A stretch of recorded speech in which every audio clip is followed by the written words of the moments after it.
Hi friends, నేను మీ లక్ష్మి. ఎలా ఉన్నారు? బాగున్నారా?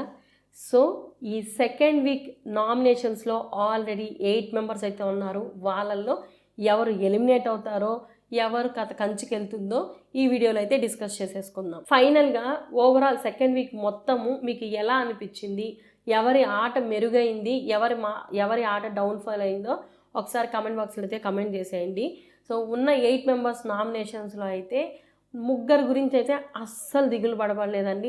వాళ్ళు ఖచ్చితంగా సేఫ్ అయిపోతారు. నిఖిల్, విష్ణుప్రియ, మణికంఠ. ఇక్కడ నిఖిల్కి ఓటింగ్ అనేది ఫస్ట్ 2 డేస్ అంత బాగా పడలేదు, కానీ థర్డ్ డే నుంచి ఓటింగ్ అయితే చాలా బాగా పడింది. ఆల్మోస్ట్ 22% ఓటింగ్తో ఫస్ట్ ప్లేస్లో ఉన్నాడు. అండ్ విష్ణుప్రియ పోటాపోటీగా ఓటింగ్ పోల్లో అయితే అసలు నిఖిల్తో పిచ్చ పోటీ పడతా ఉంది. ఆ ఓటింగ్లో కూడా జస్ట్ 2% ఉన్నింది. 2 డేస్ వరకు 2% వేరియేషన్లో ఉన్నింది. కానీ ఫైనల్గా 5th డేకి వచ్చేటప్పటికి 18%తో సెకండ్ ప్లేస్లో ఉంది. మణికంఠ ఫస్ట్ వీకే ఎలిమినేట్ అయిపోతాడు అనుకున్నాం, కానీ ఆటని బాగా ఇంప్రూవ్ చేసుకుంటూ వచ్చాడు. తనకైతే ఆల్మోస్ట్ 12% ఓటింగ్తో సేఫ్ అయిపోయి గట్టును కూర్చునేసాడు. నైనిక 4th ప్లేస్లో ఉంది. అసలు ఇది నైనిక ఓటింగే కాదు, నైనిక కొన్నంత ఫ్యాన్ ఫాలోయింగ్, అమ్మాయికి ఆల్మోస్ట్ 15% రావాలి ఓటింగ్లో, కానీ తనకి జస్ట్ 10% ఉంది. అండ్ కొన్ని రోజుల్లో అయితే ఒక 2 డేస్ ముందు అయితే డేంజర్ జోన్లో కూడా కనిపించింది. సో నైనిక కూడా ఆల్మోస్ట్ ఈవెన్ కంటెంట్ ఇస్తుంది, తన దగ్గర నుంచి చాలా కంటెంట్ కూడా తీసుకోవచ్చు కాబట్టి బిగ్ బాస్ తనైతే సేవ్ అయిపోతుంది. సో ఫైనలీ డేంజర్ జోన్లో 4 ఉన్నారు. ఆ 4 ఎవరు అనుకుంటున్నారు? సీత, పృథ్వీ, ఓం ఆదిత్య గారు, మన శేఖర్ భాష అన్న. శేఖర్ భాష అన్న గేమ్ బాగా ఆడుతున్నాడు. అది బయట రివ్యూవర్స్ అంత హైలైట్ చేస్తున్నారో లేదో తెలియట్లేదు, కానీ అన్నకైతే ఓటింగ్లో ఎప్పుడు డేంజర్ జోన్ లాగే కనిపించాడు. ఈవెన్ ఫస్ట్ వీక్ అలానే ఉన్నాడు, సెకండ్ వీక్ కూడా అలానే ఉన్నాడు. ఇంకోటి ఏంటంటే శేఖర్ భాష అన్న సీనియర్ యాక్టర్ కాబట్టి, ఈవెన్ సీనియర్ కాబట్టి ఇండస్ట్రీలో తనకి సీనియర్ సిటిజన్స్ ఓట్లు ఎక్కువ పడేటట్టే ఉన్నాయి. అవి చాలామంది వెళ్ళి ఆన్లైన్లో వచ్చి ఓటింగ్ పోల్లో కూడా ఇవ్వలేరు కదా, పబ్లిక్ సోషల్ మీడియా పోల్స్లో. సో తనకైతే బయట గట్టిగా ఓటింగ్ పోల్ అయితే ఉంటుంది అని నేను అనుకుంటున్నాను.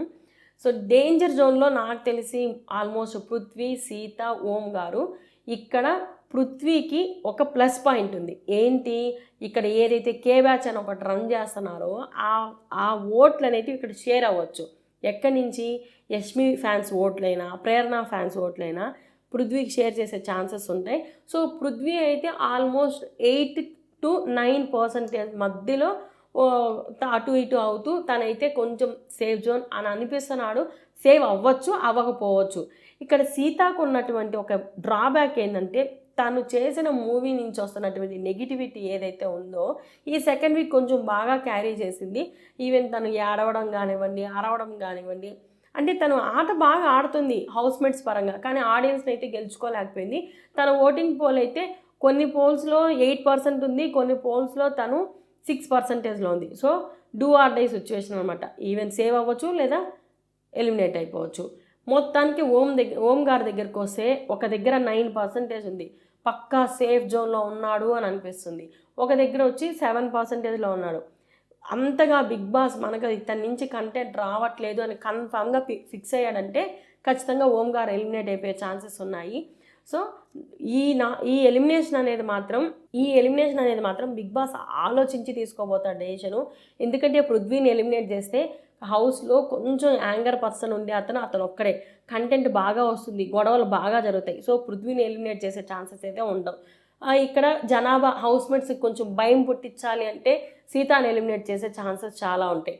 లేదు మనకు కంటెంట్ ఏమి ఇవ్వట్లేదు కదా అని అంటే ఓం గారు ఎలిమినేట్ అయ్యే ఛాన్సెస్ ఉంటాయి. సో ఓం గారు, సీత అండ్ శేఖర్ భాష అన్న వీళ్ళ ముగ్గురులో ఎవరైనా ఒకరైతే ఎలిమినేట్ అవుతారు.